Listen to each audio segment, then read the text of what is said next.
जय श्री सीताराम मित्रों, आज हम आपको मिलवाने वाले हैं पंडित आयुष मोहन मिश्रा जी से।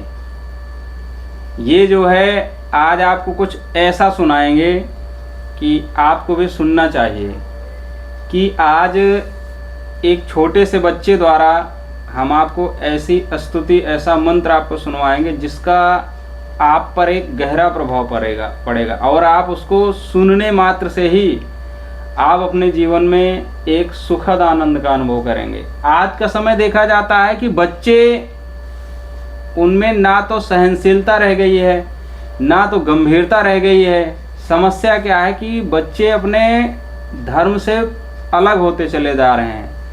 माना कि पढ़ाई करना आवश्यक है, लेकिन धर्म और हमारे संस्कार वो हमारे जड़ होते हैं। यदि हम जड़ से जुड़े रहेंगे तभी पेड़ हरा भरा होगा। अगर हम अपने जड़ से अलग हो जाएंगे तो पेड़ हरा भरा रहना संभव नहीं है।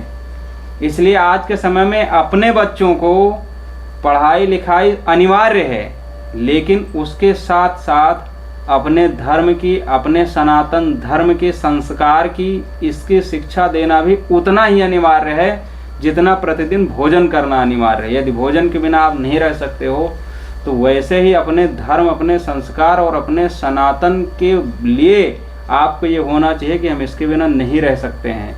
और यदि हमारे साथ ये रहा तो जैसे जड़ पेड़ को हरा भरा रखता है, वैसे ही हमारा सनातन धर्म हमें हरा भरा रखेगा। क्योंकि यदि धर्म नहीं है तो फिर उस आदमी का जीवन व्यर्थ है।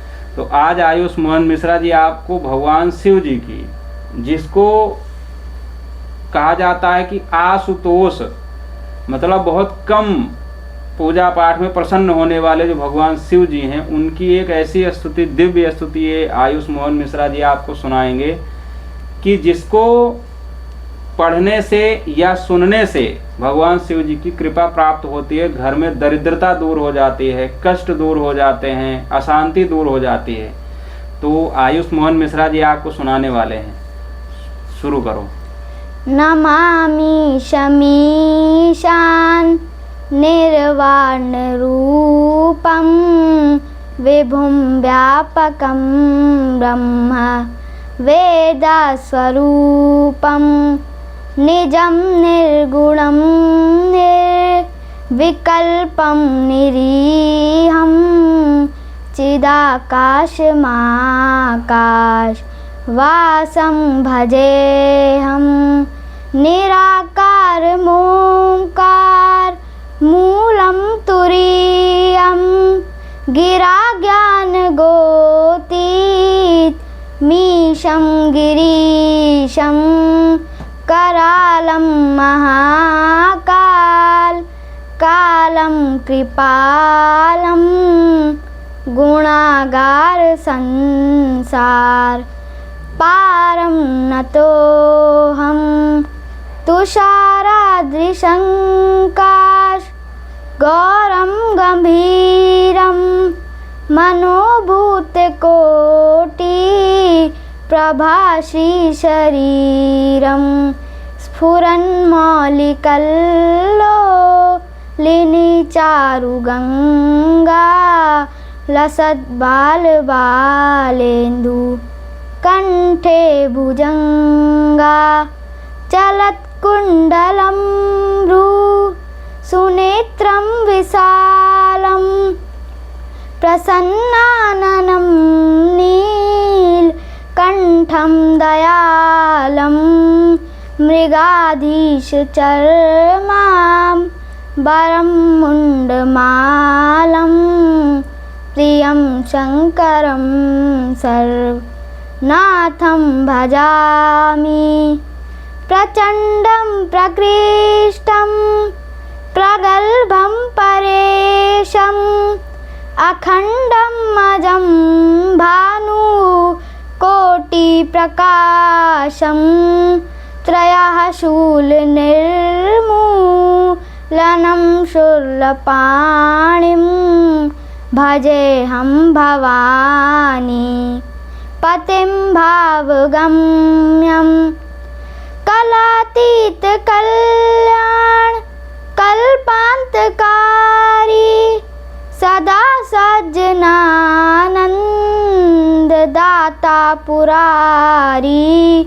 चिदानंद संदोह मोहापहारी प्रसीद प्रसीद प्रभो मन्मथारी नयावद् उमानाथ पादारविन्दं भजन्ति हलोके परे वा नराणां न तावत् सुखं शान्ति संतापनाशं प्रसीद प्रभो सर्वभूताधिवासं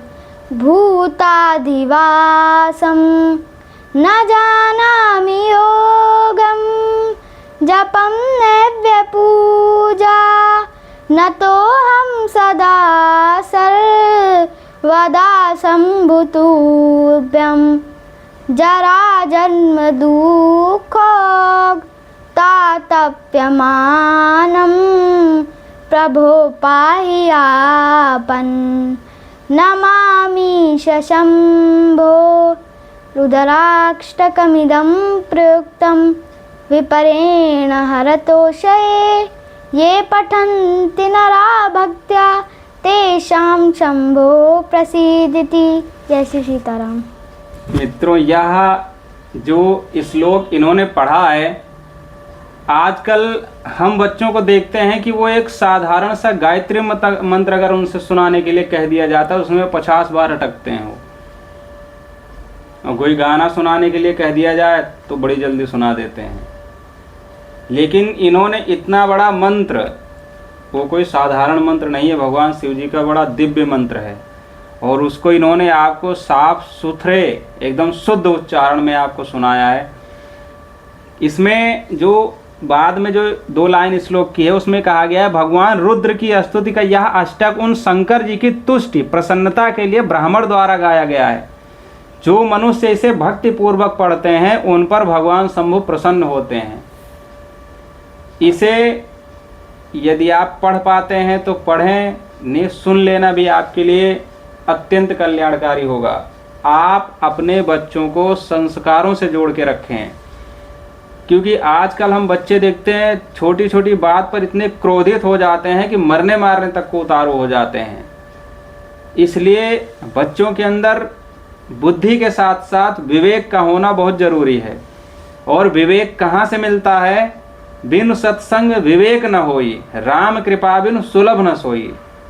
विवेक ऐसे नहीं मिलता है, विवेक सत्संग से मिलता है। रामायण में लिखा है, बिनु सत्संग विवेक न होई, बिना सत्संग के विवेक नहीं होता। और सत्संग कहाँ मिलता है? राम कृपा बिनु सुलभ न सोई। और जब तक भगवान राम की कृपा नहीं होती तब तक इतनी आसानी से सत्संग या संत के दर्शन या साधु के दर्शन या सत्पुरुषों के दर्शन मिलते नहीं हैं। इसलिए आप अपने बच्चों को श्री रामचरितमानस से जोड़ना शुरू करिए। पढ़ाई में ऐसा नहीं है, आयुष मोहन मिश्रा जी पढ़ाई में भी 1 नंबर में हैं, ये पढ़ाई में भी अच्छे हैं और अपने संस्कारों के प्रति, अपने धर्म के प्रति भी बहुत कट्टर हैं। इसलिए अपने बच्चों को धर्म और संस्कार की शिक्षा दीजिए। जय श्री सीताराम।